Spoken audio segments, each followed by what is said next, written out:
Hey there, everybody. Welcome to our morning edition of Big Brother 22 All-Stars live feed spoilers. This is Eviction Day. For some reason, Coco Vanderwolf is more eager to be in the videos now than usual.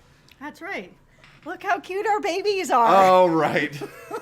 See, I think it's jealousy because we've been talking about the star babies too much, and I think it's made her very envious, and now she wants a little bit of screen time. But oh my goodness, listen, whoever came up with that punishment needs a raise because I damn near fell out of my chair last night laughing, watching Christmas walk around, asking people to look at how cute her babies are.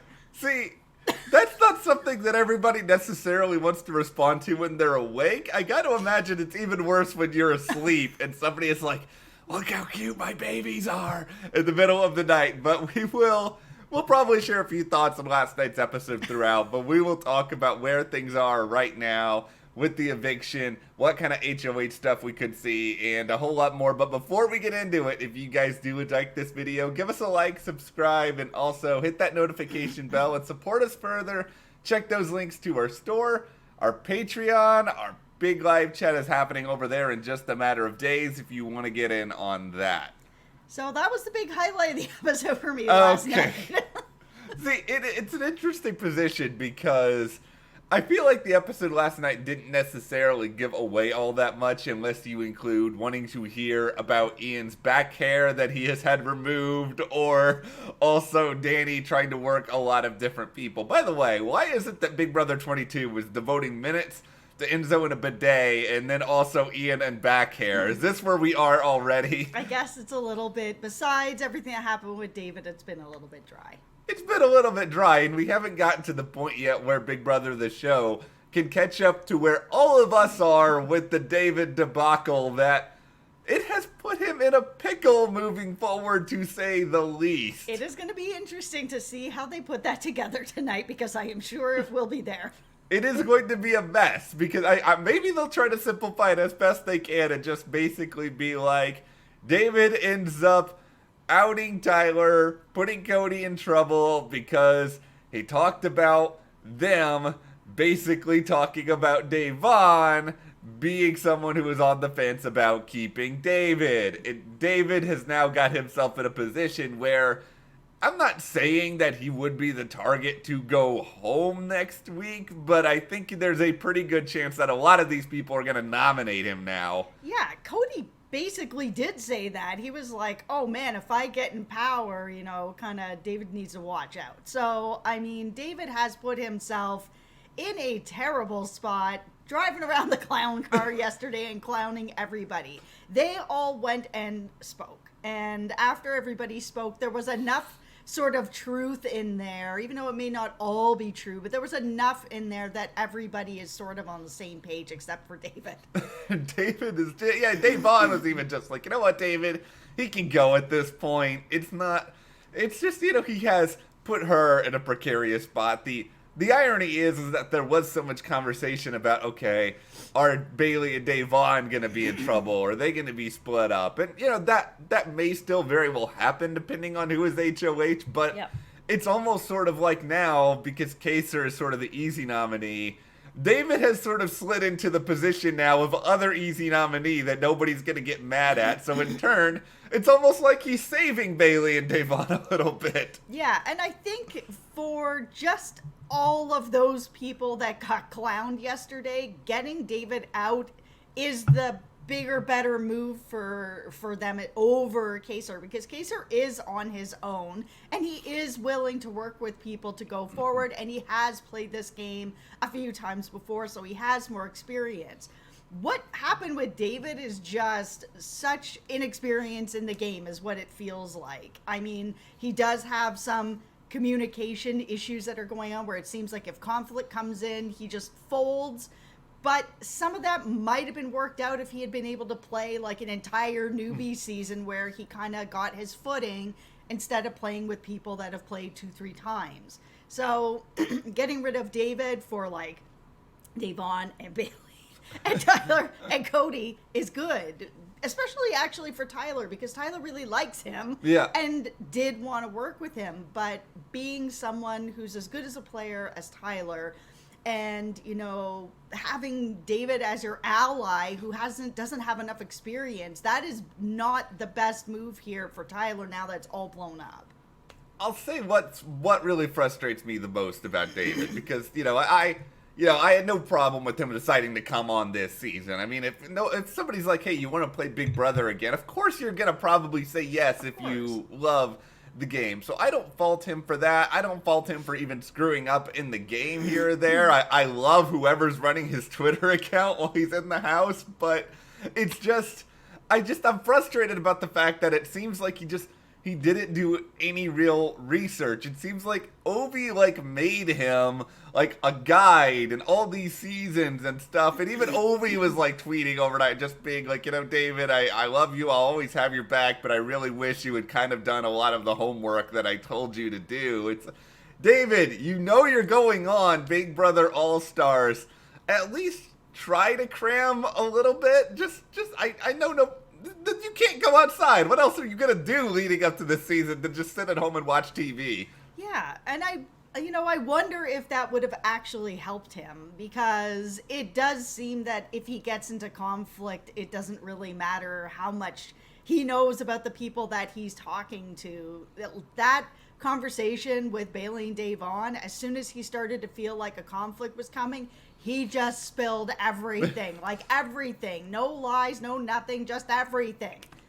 It's weird, because for a guy who had no problem being a little bit confrontational to Kaser when he had the advantage, he just hates confrontation. If he's cornered on something, he just withers and just shrinks away. Yeah, and that was such a strange thing for him to feel cornered on too, because watching that conversation with Bailey and Davon, they weren't in there David, how dare you? You better tell us whatever. It wasn't like that. So I don't really know what was going on, except that he just felt like he couldn't keep it in, and he just spilled all the secrets. Anyways, it is really bad for David right now. Yeah. And he is a future target for a lot of people. Let's get into the state of the vote right now, because Janelle, she has been working really, really hard. She has had a ton of conversation. She still tried to use her wedding band as collateral again last night to Cody. She's fighting, and she's doing what you would want any Big Brother player to do. Now, is it actually mattering? Probably not. No, there's a couple of people that wouldn't mind if she stayed in the house, because she is the bigger, better target for a lot of other people, where Tyler or Cody, if Janelle stays, she's bigger target than them, and they need that, because when she's gone, they're the target and they know it. So it wouldn't be bad for them, but they're not willing to stick their neck out for this. This is the problem, and this is where all of these people, they're playing such a conservative game, and I'm not saying that it's wrong for them to play a conservative game, because it may help them get further because of it. You don't want to take a lot of risks in Big Brother, but it's certainly not the more exciting game where they're just sort of afraid of, okay, if we try to do something here, Nicole F. and Danny, they might be really mad about it. It could fracture our big alliance, so nobody wants to take that risk. And that's the thing that I wish Janelle was really focusing on, more than I'll give you my wedding ring. Yeah. I wish she was focusing on what story Cody and Tyler or other people could go and sell to everybody about why this is the right thing to do for their game. And that's the thing that I think would be able to turn it a little bit, because there is no way, they don't know what the story should be to sell to their group of why they're doing this. And they would have to have a really good reason that other people buy into. Yeah, she could probably be doing a couple of things better with her campaign. I mean, she's certainly trying, and I'm not going to fault her for that in the slightest. But I do think that she could be individualizing things a little bit more. But I think ultimately, she's a victim of her own reputation. She's a victim of being Janelle, of being really, really aggressive, being good in competitions. I mean, this whole do we not trust Janelle narrative is just kind of dumb, because if anything, Janelle, she's fairly trustworthy in comparison to a lot of alumni. Yeah, she really is. And let's talk about that. So Danny has been playing a lot of different sides and Yeah. a lot of different people. We even saw a little bit of that on the show last night where they kind of cut together that she's telling everybody everything. And Yeah. she is in a really weird spot that even though she is very close with Nicole, that's not Nicole's number one. She's got other people. Like, yeah, she likes Danny, and of course she's working with Danny, but I don't know if she would take Danny to the end. And so working all these angles, is good for now. Yeah. But Danny needs to find somebody to kind of ride or die with. Yeah, and I'm not sure. I don't know who that person is ultimately going to be at this point, because I think she is so caught up on this idea that maybe it's Cody or maybe it's Nicole. But you've got now people like a Tyler, like a Cody, like an Enzo, who, by the way, Enzo seems to be more pro keeping Janelle than almost anyone else on that side of the house. But now they're all starting to sort of catch on to some of Danny's manipulations and the way that she kind of lies and all of this sort of stuff. And she's not in the David spot yet. This is not we need to get rid of her, but it is if you were telling me that Danny maybe gets put on the block and sent out at final 8, final 7, like, I wouldn't be shocked by that at this point. No, I wouldn't be either. I mean, unless her lies do keep snowballing and people keep getting more sort of irritated by it, then I can see somebody being like, I'm going to take her to the end because she's lied to everybody on this jury and we all know it. So, was that good gameplay? No, because we all figured it out. In Big Brother, it seems sometimes you are doomed to repeat your past mistakes.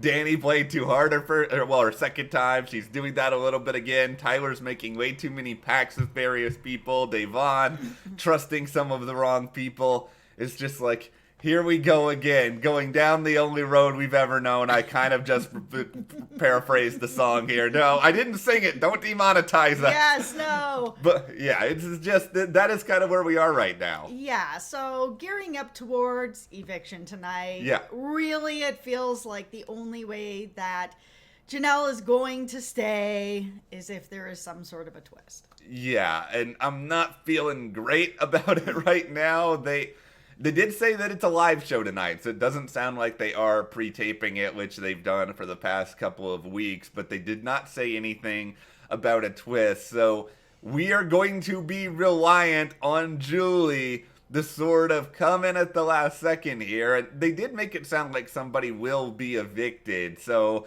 I don't think they're going to put a mystical reset button in. It might be a, Janelle, you're evicted. Oh, wait, are you? Get right back in the house, which I don't think that's going to happen either. No, and the thing I am the most interested to see tonight is just, did Janelle lie or tell the truth about being kept until mid-September? Because we're going to find that out tonight if Julie sends her home or exposes something that she can't go back into the game with. Is this real? Yeah, we're going to find all of that out. We'll, of course, get to see whatever the next HOH is. A lot of these people are talking about maybe it's going to be endurance or something else. It feels like it probably should be at this point. I mean, we haven't had really anything like that yet. Usually they do an endurance kind of like after they've reset following the first big twist of the season. So with that in mind, it should be coming up because the safety suite's over. And here's the thing, though, with this, is that if the safety suite is ending and we do have an endurance, who can we sort of feel good about winning this endurance competition that's not just going to go a predictable road with it? Because I think about the people who would probably be good at that. I'm thinking Danny, Christmas, maybe Ian, Nicole F. Is it possible that but I think Bailey could do a reasonably good job. Bailey is going to win HOH. I am saying it right now. If it's an endurance, I can see someone like Danny winning it. She's really small, and endurances really do favor smaller people.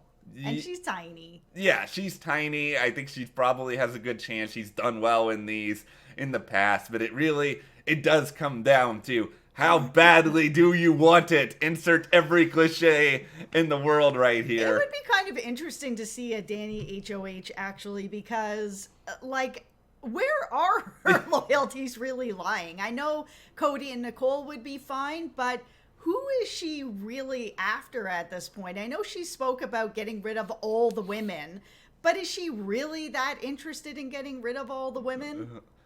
I don't know. I just don't know don't. either. She's lying to so many people that I just don't really know where she's gonna land on anything, because things are changing with everyone she talks to. Watch them trigger Kaser and they just make him do a repeat of his infamous 13-hour competition again.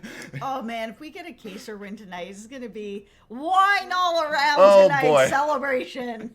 Well, we will, of course, be back to discuss everything later today, but what do you guys think is going to happen on Big Brother 22 All-Stars tonight? Give us your thoughts on the eviction, so much more in the comments, and if you do like this video, give us a like, subscribe, support us further, check those links to the store, to our Patreon, and we'll see you here next time.